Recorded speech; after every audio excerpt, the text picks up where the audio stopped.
Hi, welcome back to es346 Basic Thermodynamics. This is module 7.7 on flow work. The sections in the textbook are 7.10 to 7.11. Here are the two learning outcomes. At the end, you will understand the equation for minimum flow work in an open system, and you'll be able to calculate the minimum work requirement for a fluid compressor. So first I want to go through the derivation of the equation for reversible flow work.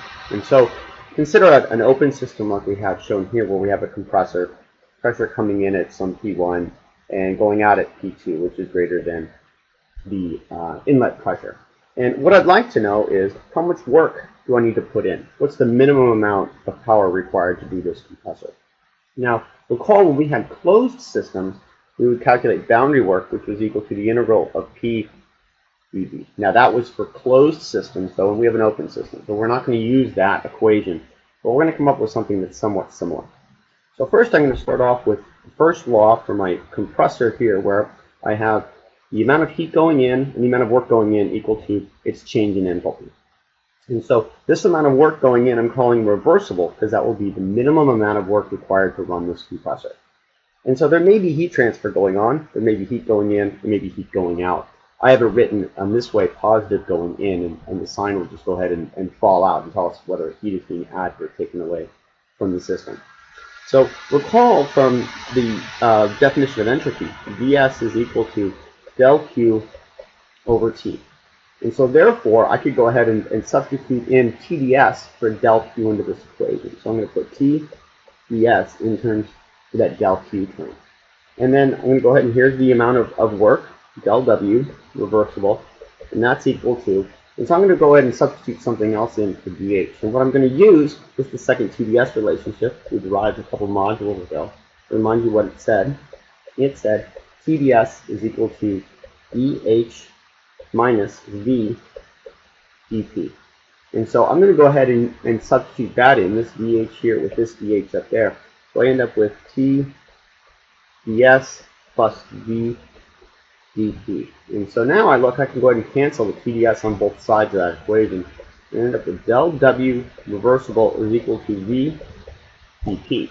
And I can go ahead and, if I integrate this, I get what the work requirement is. So W reversible is equal to the integral of V dP.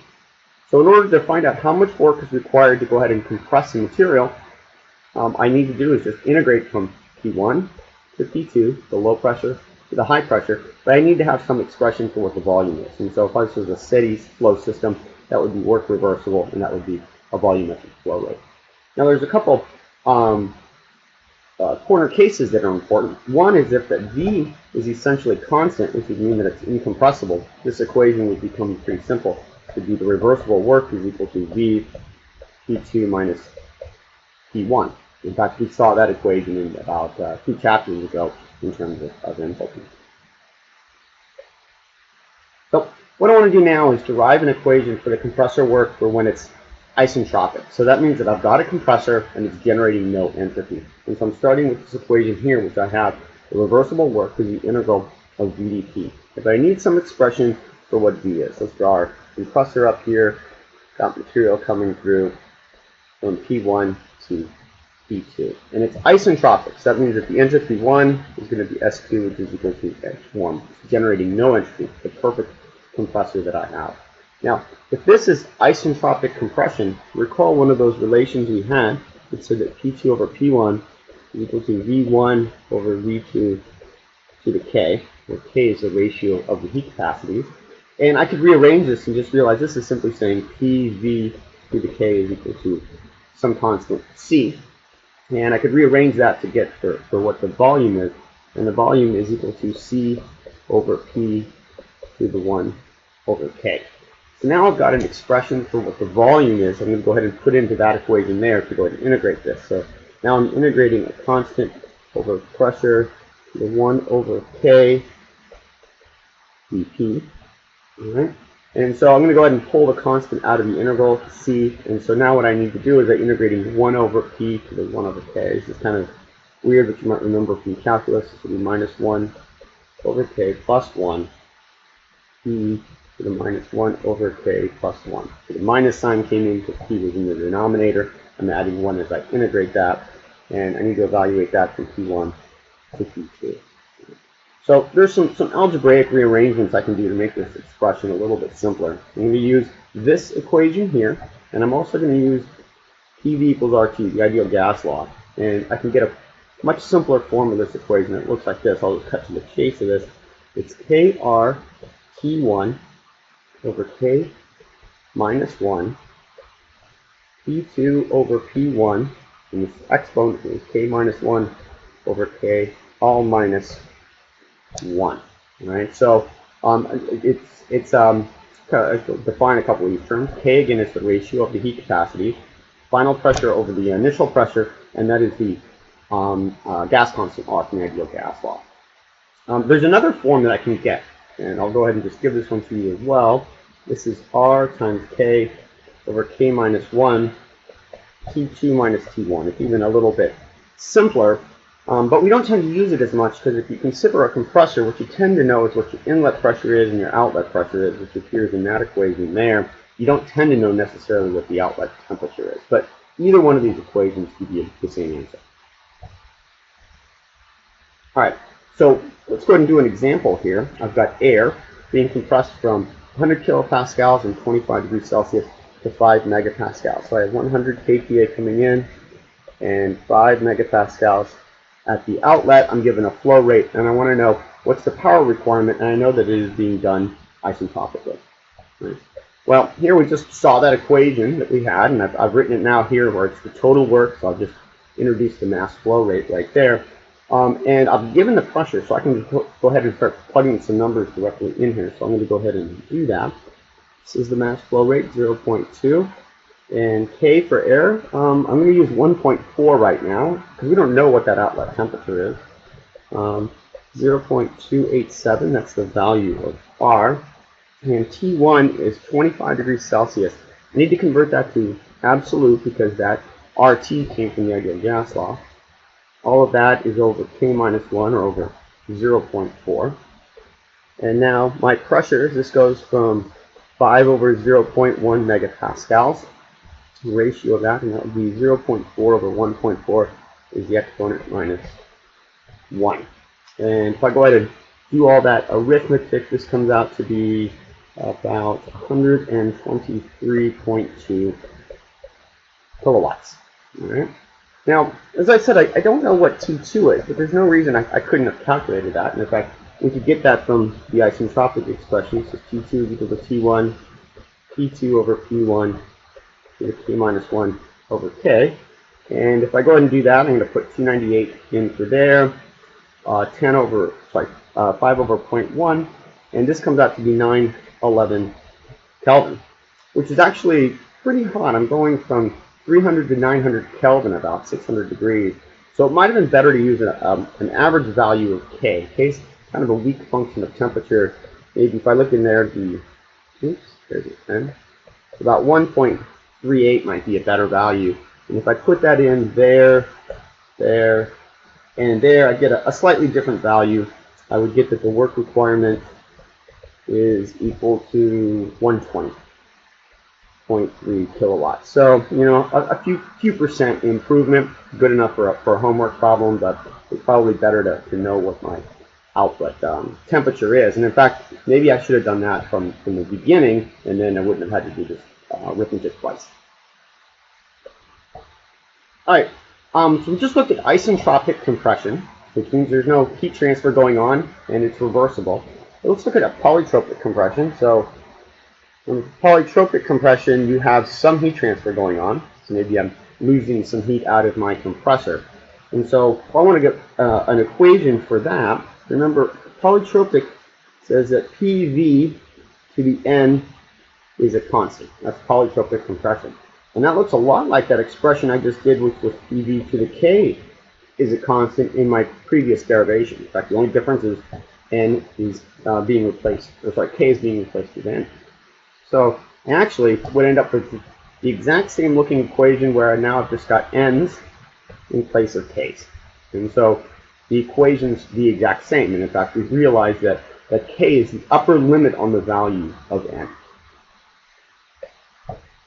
So let's go ahead and just redo that problem that we just did, but now instead of compressing it isentropically, we're going to compress it polytropically with this value n is equal to 1.2. So here's my compressor, but now I've got polytropic compression, so I have some heat leaving the system to do that. Well, here's my equation.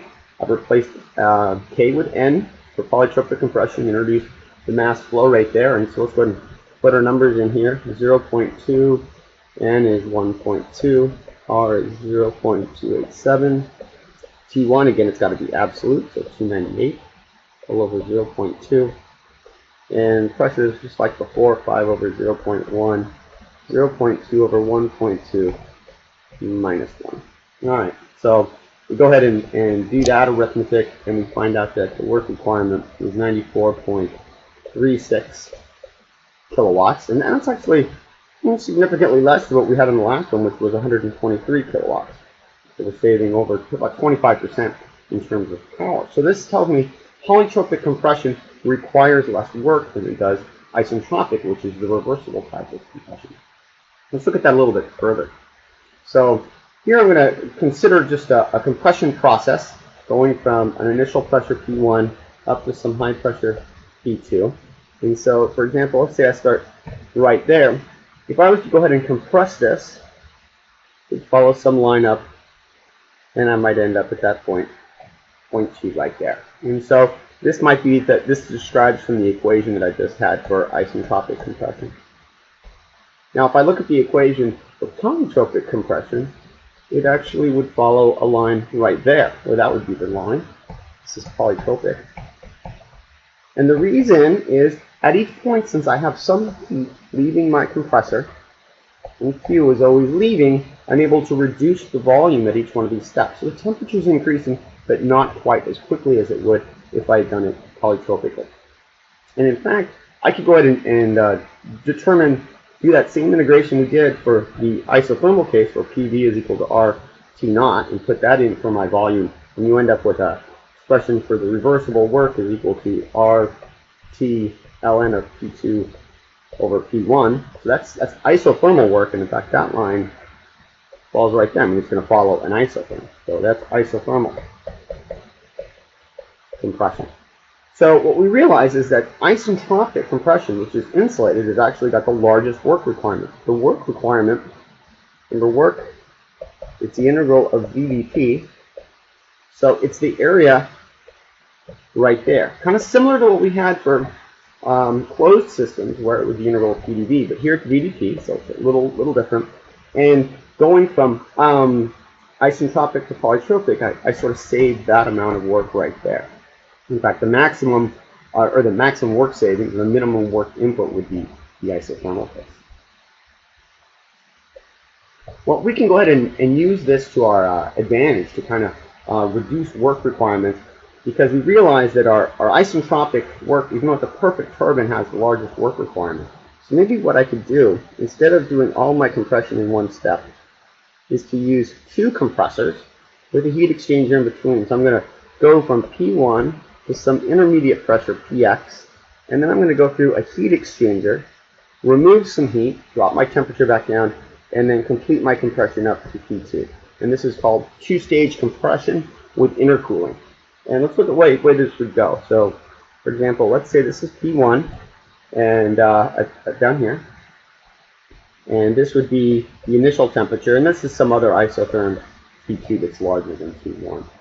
Now, if I begin compressing isentropically, I might go to that point right there, and then I'm going to go ahead and stop at this pressure. This is my intermediate pressure, Px. And I'm going to go through this heat exchanger and drop the temperature back down to T1. And then I'm going to go ahead and complete my compression up to P2. And what I realize is I've actually saved a significant amount of work, because if I'd gone all the way up to P2 with just a single compressor, you can see the area difference right there. And so that right there is the work saved. Work saved from doing it in two stages instead of one. Well, the question that comes up is, what is that intermediate pressure? All right, so let's think again. We'll drop this diagram. Here's P1, and here's P2. Here I've drawn an isotherm, so I'm going up to an intermediate pressure dropping down up to that point. And so what is px? Should I use the arithmetic mean, the average? You know, it's a good question of what it is. Well, we can actually derive what that pressure should be. So here I have the equation for reversible work, and I'm going from P1 to some intermediate pressure. I'll call that Px, right? And I'm looking here at polytropic expression. If you want to do isentopically, we just replace the n's with k's. But that's only going to get me up to that point right there. And so what I need to do is, after this cooling, I need to do that second compression. So actually what I need to do is add a second term where I'm now going from Px to P2. So this is my total work requirement. I need to add up those two parts, this first step and the second step. Now, in order to determine what the ideal Px is, it appears there in the equation and there in the equation. What I want to do is I want to minimize work. So I could do dW dPx, the derivative of the work requirement with Px, and set that equal to 0. And that would give me minimum. And then I'm going to solve that resultant equation for Px. And if I do that, it takes a little while to do the algebra. But if you do it, you find out that Px is equal to the square root of P1 P2. So it's not the arithmetic mean. This is called the geometric mean, where I'm taking the product and then the square root. And that's the ideal intermediate pressure that's going to give me the minimum work requirement in 2 stages. All right, so let's go ahead and do this example one more time. But now we're going to do it in 2 stages. We're doing it polytropically. And we want to know what is the power requirement. So we're going from P1 to P2, but we're actually doing it with 2 compressors. So maybe I should draw another compressor in here, actually. So this will be P1, this will be Px, and I have a heat exchanger. So there's my 2-stage compression process. And so I need to know what Px is. Px is equal to the geometric mean of P1 and P2. So I'm going to go from 100 to 5,000 kPa, and the arithmetic mean of that is 707 kilopascals. So there's the optimum intermediate pressure. So here's my big equation for reversible work. This is stage 1. This is stage 2. They look very similar. Just notice that I'm going from 1 to x, and I'm going x to 2. And Px is equal to this value of 707. And if you do that in arithmetic, you'll find out this term right here is equal to 39.55. This term is also equal to 39.55. And so the total work, if I add up both of those, total work requirement is equal to 79.11 kilowatts. And that's, that is much, much less than that 123 that we had for just a single isentropic compressor. We're getting down to where almost half the work requirement simply by introducing a heat exchanger, doing this with 2 smaller compressors.